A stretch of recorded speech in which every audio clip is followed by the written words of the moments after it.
ఓం నమో వెంకటేశాయ. Welcome to my Krishna astro TV. నేను సుమారుగా దగ్గరగా ఒక నెల రోజులు సుమారుగా అవుతుంది ఈ కార్యక్రమాలు ఆఫ్ చేసి. దానికి కారణం ఏమిటంటే మా నాన్నగారు కాలం చేశారనమాట. అనుకోకుండా సడన్గా ఆయన చిన్న అనారోగ్యంతో కాలం చేయడం జరిగింది. దాని కారణం చేత నేను ఇంతవరకు ఈ కార్యక్రమాలు చేయలేకపోయాను. ఆ కార్యక్రమాల్లోని నాన్నగారి కార్యక్రమాల్లో ఉండి ఈనాటి నుండి కార్యక్రమాలు రెగ్యులర్గా చేస్తూ ఉంటాను. నేను ఒక్కసారి ఆయనకి అంజలి కట్టించి ప్రణామాలు చేస్తూ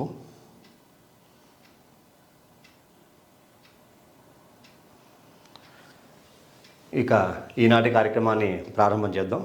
ఈనాటి కార్యక్రమంలో ఏ రాశిలో పుట్టిన వారికి న్యూమరాలజీ ప్రకారంగా ఎలాంటి తారీఖులలో పుట్టినవారు బాగా సెట్ అవుతారు అనే విషయం గురించి తెలియజేసుకుందాం. ముందుగా రాసుల గురించి తెలియజేసుకుందాం. ముఖ్యంగా మీకు కొన్ని రాసుల గురించి తెలియజేస్తాను. ఇప్పుడు రాశి చక్రం వేస్తున్నాం చూడండి. ఇక్కడ రాశి చక్రం మనం ఈ రకంగా వేసుకుంటే బాగా అర్థమయ్యే విధంగా కనుక వేసుకుంటే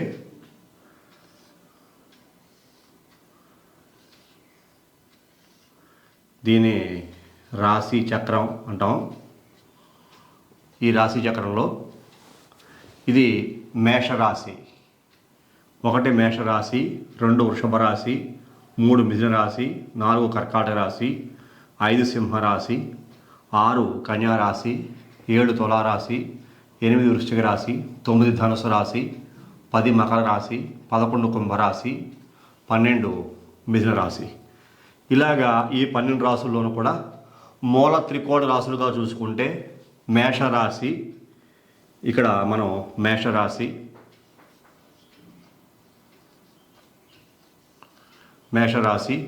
అలాగే మనకి దీన్ని ఒకటిగా తీసుకుందాం. 2వ స్థానం మూల త్రికోణాల్లో 5వ రాశి సింహరాశి. అలాగే ఇక్కడ మనకి 3వది చూసుకుంటే కనుక ధనుస్సు రాశి.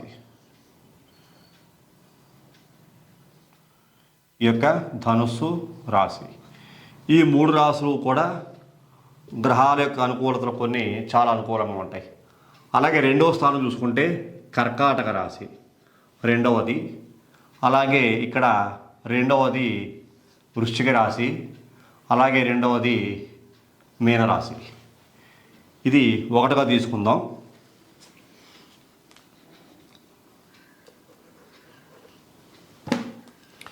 ఇది 1వ స్థానము, ఇది 2వ స్థానం.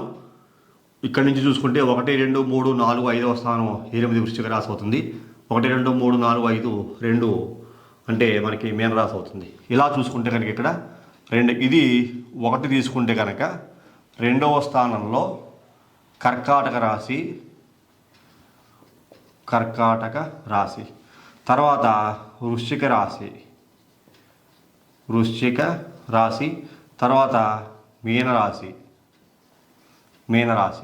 ఈ రకంగా ఈ రాశులు కనుక చూసుకుంటే ఈ రాశులకి సంబంధించినటువంటి డేట్ ఆఫ్ బర్త్లు అనేవి కొన్ని ఉంటాయి.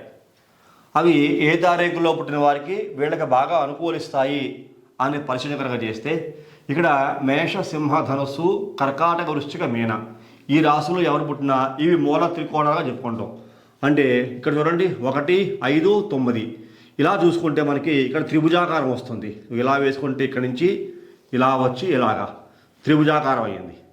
ఇక్కడి నుంచి కూడా చూసుకుంటే ఇలా మనకి త్రిభుజాకారం అవుతుంది. అంటే ఓవరాల్ చూసుకుంటే మూల త్రికోణ రాశులుగా 12, 4, 8 ఇలా చూసుకుంటే 1, 5, 9 ఇవి త్రిభుజాకారంలో మూల త్రికోణ రాశులుగా చెప్పుకుంటాం. మరి ఈ మూల త్రికోణ రాశుల్లో త్రిభుజాకారంగా ఉండే యొక్క రాశుల్లో మేష, సింహ, ధనుసు, కర్కాటక, వృశ్చిక, మీన ఈ రాశుల్లో ఏ తారీఖుల్లో పుట్టిన వ్యక్తులకి న్యూమరాలజీ ప్రకారంగా చాలా బాగా అదృష్టం కలిసి వస్తుంది అని పరిశీలన చేసామనుకోండి. ముఖ్యంగా చూసుకుంటే ఇక్కడ మేషరాశిలో పుట్టిన వారికి ఎవరికైనా సరే 1వ తారీఖు కానీ, 10వ తారీఖు కానీ, 19వ తారీఖు కానీ, 28వ తారీఖు కానీ ఈ తారీఖులో పుట్టిన వ్యక్తులు ఎవరైనా సరే ఈ యొక్క మేషరాశిలో కనుక అక్కడ నక్షత్రాలను వదిలేద్దాం. అశ్విని నక్షత్రమా, భరణి నక్షత్రమా, లేకపోతే కృతికా నక్షత్రమా అని పక్కన పెట్టి ఈ 1, 10, 19, 20, 8 ఈ తారీఖుల్లో పుట్టిన వాళ్ళు ఈ 3 రాసులు పుట్టి ఉంటే కనుక బాగా అనుకూలత. అలాగే ఈ 3 రాసుల్లో కూడా వాళ్ళకు కూడా కర్కాటక, వృశ్చిక, ధనుస్సు అంటే ముఖ్యంగా మేషరాశి, సింహరాశి, ధనుస్సు రాశి, కర్కాటక రాశి, వృశ్చిక రాశి, మీనరాశి ఈ 6 రాసుల వాళ్ళకి కూడా ఈ తారీఖులో పుట్టిన వాళ్ళకి చాలా ఫేవర్ అవుతుంది. అనుకూలంగా ఉండే అంశాలు చాలా ఎక్కువగా ఉంటాయి. ఎందుకోసమని 1 అంటే కనుక ఇక్కడ రవి బలం, రవి గ్రహం అంటే ఇక్కడ మేషరాశి నాథుడికి రవి మిత్రగ్రహమే. అలాగే సింహరాశికి అధిపతి రవి, ధనుస్సు రాశికి రవి మిత్రగ్రహమే. అలాగే వృశ్చిక రాశికి రవి మిత్రగ్రహమే, మీనరాశి కూడా రవి మిత్రగ్రహమే, కర్కాటక రాశి కూడా మిత్రగ్రహమే. ఇలా చూసుకుంటే మేష, సింహ, ధనుస్సు, కర్కాటక, వృశ్చిక, మీనరాశుల వాళ్ళకి రవి మిత్రగ్రహం కనుక అయిన కారణం చేత సంఖ్యాబలాల్లో 1, 10, 19, 28 తారీఖులో పుట్టిన వ్యక్తులు రవిగ్రహ బలంతో పుట్టిన వ్యక్తులుగా ఉంటారు. కాబట్టి ఈ రాశుల్లో పుట్టిన వాళ్ళకి ఈ తారీఖులు చాలా ఫేవర్ అవుతాయని చెప్పుకోవచ్చు. తర్వాత 2వ తారీఖులో పుట్టిన వ్యక్తులు కూడా 2, 11, 20, 29 వీళ్ళు చంద్రబలానికి వస్తారు. ఈ చంద్రబలంలో పుట్టిన వ్యక్తులు వీళ్ళు కూడా చూడండి, ఇక్కడ మేషరాశికి, కర్కాటక రాశికి, సింహరాశికి, వృశ్చిక రాశికి, ధనుస్సు రాశికి, మీనరాశికి ఈ రాశుల్లో పుట్టిన వ్యక్తులు ఈ తారీఖుల్లో కనుక పుడితే చంద్రుడు ఈ రాశిలో 6 రాశుల్లో పుట్టిన వ్యక్తులకు ఎవరికైనా సరే మిత్రగ్రహమే అయిన కారణం చేత వాళ్ళకు కూడా చాలా వరకు ఫేవర్ అయ్యే అవకాశాలు చాలా అద్భుతంగా గోచరిస్తూ ఉంటాయి. మరి తదుపరి చూసుకుంటే కనుక 3, 12, 21, 30 ఇది గురు బలంగా మనకి చెప్పబడుతూ ఉంటుంది. అలాగే ఈ గురువు కూడా అంతే. చూడండి, మేషరాశికి గురుడు 9వ స్థానం మంచిదే. 9 నుంచి 1, 2, 3, 4, 5 గురుడు ఈ మేషరాశి కూడా చూస్తుండడం మంచిదే. కర్కాటక రాశికి మంచివాడే గురుడు, గురుచంద్రుడు గజకేశ్వరి యోగం. సింహరాశికి గురుడు మంచివాడే, వృశ్చిక రాశికి గురుడు మిత్రగ్రహమే, మీన, ధనుస్సు రాశులకి గురుడు స్వక్షేత్రాధిపతి. అందుకారణం చేత ఈ తారీఖుల్లో కనుక పుడితే ఈ రాశిలో పుట్టిన వాళ్ళకి, ఈ 6 రాశుల్లో పుట్టిన వాళ్ళకి గురువు యొక్క బలం బాగా బలంగా ఉంటుంది. వాళ్ళు అనుకూలమైన ఫలితాలు ఎక్కువగా పొందే వ్యక్తులుగా కనపడుతుంటారు. మరి తర్వాత మనం ఏ రాశిలో పుట్టిన వాళ్ళు చూసుకుంటే కనుక ఇక్కడ 7, అలాగే 16, 25 ఈ తారీఖులకి కేతువు ఆధిపత్యం. ఈ తారీఖులో పుట్టిన వ్యక్తులు కేతుగ్రహంలోకి వస్తారు. ఈ కేతుగ్రహం ఆధిపత్యంలోకి వచ్చిన ఈ వ్యక్తులందరూ కూడా ఇక్కడ మేషరాశికి అంటే కుజవత్ కేతువు అంటూ ఉంటాం. కుజుడు ఇచ్చే ఫలితాలనే కేతు ఇస్తూ ఉంటాడు. కాబట్టి ఈ కుజవత్ కేతువు మేషరాశికి కేతువు మంచివాడే. సింహరాశికి, కర్కాటక రాశికి గ్రహణ యోగం ఉంటుంది. కాబట్టి ఈ సింహ, కర్కాటక రాశిలో పుట్టిన వాళ్ళ గురించి కొద్దిగా ఆలోచించాలి. ఫేవర్ అవుతుంది, కానీ కొద్దిగా ఆలోచించి జాగ్రత్తగా సునిశ్చితంగా పరిశీలన చేసి వాళ్ళకి పేర్లలో మార్పులు చేస్తే మంచి ఫలితం సాధించే అవకాశం. మళ్ళా ఇక్కడ వృశ్చిక రాశి, ధనుస్సు రాశి, మీనరాశికి కేతు అనుకూలంగా ఉంటాడు. మళ్ళా ధనుస్సు రాశికి 9, 12 ఈ యొక్క ధనుస్సు, మీనరాశులకి గురుడు కేతువుతో కలిస్తే కనుక మళ్ళా గురుచండాల యోగమే. రాహు గురుడితో కలిసిన, కేతు గురుడితో కలిసిన ఈ గురుచండాల యోగం కనబడుతుంది. కాబట్టి ప్యూర్గా చూసుకుంటే మేషరాశికి, వృశ్చిక రాశికి కేతు బలం చాలా అనుకూలంగా ఉంటుంది. ఈ రాశుల్లో పుట్టిన వాళ్ళు కనుక 7, 16, 20 తారీఖులో కనుక పుడితే వాళ్ళకి యోగం బలంగా ఉండే అవకాశం ఉంటుంది. మంచి సంఖ్యాబలంలో పేరు కూడా పెట్టచ్చు అని చెప్పుకోవచ్చు. తదుపరి చూసుకుంటే కనుక 9వ తారీఖు, 18వ తారీఖు, 27వ తారీఖు వీళ్ళు కుజగ్రహం కింద వస్తూ ఉంటారు. ఈ కుజగ్రహం కింద ఈ రాశులందరికీ మిత్రగ్రహమే.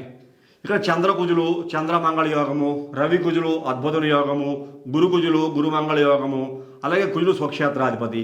ఏ రకంగా చూసుకున్న కుజుడు ఈ మేషరాశికి, వృశ్చిక రాశికి స్వక్షేత్రాధిపతి, చంద్రుడికి కుజుడి మిత్రుడు, రవికి కుజుడి మిత్రుడు, గురుడికి కుజుడి మిత్రుడు అనే కారణం చేత ఈ రాశిలో పుట్టిన వాళ్ళు, ఈ 6 రాశుల్లో పుట్టిన వాళ్ళకి 9, 18, 27 తారీఖులో పుడితే కనుక వీళ్ళకి అదృష్టం అనేటువంటిది చాలా అద్భుతంగా ఉంటుంది. వీళ్ళు యోగాన్ని ఎక్కువగా పొందగలిగే వ్యక్తులుగా ఉంటారు. అలాంటి సందర్భాలు ఈ తారీఖుల్లో ఈ రాశుల్లో పుట్టిన వాళ్ళలో బాగా కనపడతాయని చెప్పుకోవచ్చు. ఇప్పుడు మీలో మిమ్మల్ని ప్రశ్నించుకోవచ్చు మీ అంతట మీరుగా, ఈ తారీఖుల్లో ఈ రాశుల్లో మీరు కనుక ఎవరైనా పుట్టి ఉంటే, ఎవరైనా ఈ కార్యక్రమం చూస్తున్న మీరు ఈ తారీఖుల్లో ఈ గ్రహాలకు చెందిన వ్యక్తులు అవుతారు. ఈ రాశుల్లో మేష, సింహ, ధనుస్సు, కర్కాటక, వృశ్చిక, మీన రాశుల్లో కనుక పుట్టి ఉంటే మీ పేరు మీ యొక్క జ్యోతిషశాస్త్రం ప్రకారంగా కూడా సరైన సంఖ్యాబలం వచ్చేలాగా, ఈ మిత్రగ్రహాలకు అనుకూలంగా ఉండేలాగా కనుక పేరు సంఖ్యాబలంలో మార్పులు చేయించుకోగలిగితే అద్భుతమైన విజయాలు సాధించే అవకాశం కనపడుతూ ఉంటుంది. ఇక్కడ చాలా యోగాలు కనపడుతున్నాయి మనకి, అద్భుతమైన యోగాలు. గ్రహాల యొక్క కలయిక, రాశ్యాధిపతులు కూడా మిత్రగ్రహాలు అవటము, మేషరాశి కుజుడు, సింహరాశి రవి, ధనుస్సు రాశికేమో ఇక్కడ మనకి గురుడు, కర్కాటక రాశికి చంద్రుడు, వృశ్చిక రాశికి కుజుడు, మీనరాశికి గురుడు, ఇవన్నీ కూడా మిత్రగ్రహాలైన కారణం చేత ఇక్కడ మీకు ధనుస్సు రాశికి మీనరాశికి ఒకటే అధిపతి గురుడే అధిపతి, అలాగే వృశ్చిక రాశికి అలాగే మేషరాశికి ఒకడే అధిపతి, సింహరాశికి రవి, కర్కాటక రాశికి చంద్రుడు వచ్చిన కారణం చేత ఎందుకోసమని ఇక్కడ మేషరాశికి వృశ్చిక రాశికి కుజుడే, అలాగే ధనుస్సు రాశికి మీనరాశికి ఒకటే గ్రహము, అంటే 1, 2, 3, 4 గ్రహాలు మనకి కనబడుతున్నాయి. ఈ 4 గ్రహాల ప్రభావమే ఈ అన్ని రాశుల మీద ఎక్కువగా ఉంటుంది. అలాగే ఈ యొక్క అంకెలు 1, 2, 3, 4, 5 అంటే ఇన్ని తారీఖుల్లో పుట్టిన వ్యక్తులు ఈ రాశులకు చెందిన వ్యక్తుల్లో కనుక అయి ఉంటే, వాళ్ళకి అనుకూలమైన సంఖ్యాబలంలో పేరు కనుక ఉంటే అద్భుతమైన విజయాలు సాధిస్తారు. వాళ్ళు అన్ని రంగాల యందు కూడా అభివృద్ధి బాటలో దూసుకుపోయేటువంటి అవకాశం కలుగుతుంది. న్యూమరాలజీ ప్రకారంగా కూడా వీళ్ళకి చాలా చాలా మంచి పేర్లు మాడిఫికేషన్ చేయొచ్చు. చాలా మందికి మంచి మంచి పేర్లే ఉంటాయి. చిన్న చిన్న అక్షరాలు 1, 2 అక్షరాల మార్పు చేత అద్భుతమైనటువంటి అవకాశాలు పొందగలిగేటువంటి యోగము ఈ రాశుల్లో పుట్టిన వాళ్ళకి ఉంటుంది సుమా అని చెప్పి మనం చక్కగా చెప్పుకోవచ్చు. అలాగే తదుపరి వచ్చే రాశుల గురించి, మిగిలిన రాశుల గురించి మరొక కార్యక్రమంలో తెలియజేసుకుందాం. ఈ కార్యక్రమం మీ అందరికీ నచ్చింది అనుకుంటున్నాను. నచ్చితే కనుక లైక్ చేయండి, షేర్ చేయండి, సబ్స్క్రైబ్ చేయండి. సబ్స్క్రైబ్ చేసినంత పక్కన ఉన్నటువంటి బెల్ ఐకాన్ మాత్రం ప్రెస్ చేయడం మర్చిపోకండి. అలా బెల్ ఐకాన్ ప్రెస్ చేయడం వల్ల నేను అప్లోడ్ చేయబోయే ప్రతి ఒక్క వీడియో మీకు వెంటనే ఇంటిమేట్ చేయబడుతుంది. మరిన్ని ఆసక్తికర విషయాలు తెలియజేసుకుందాం. అంతవరకు సెలవు. నమస్కారం.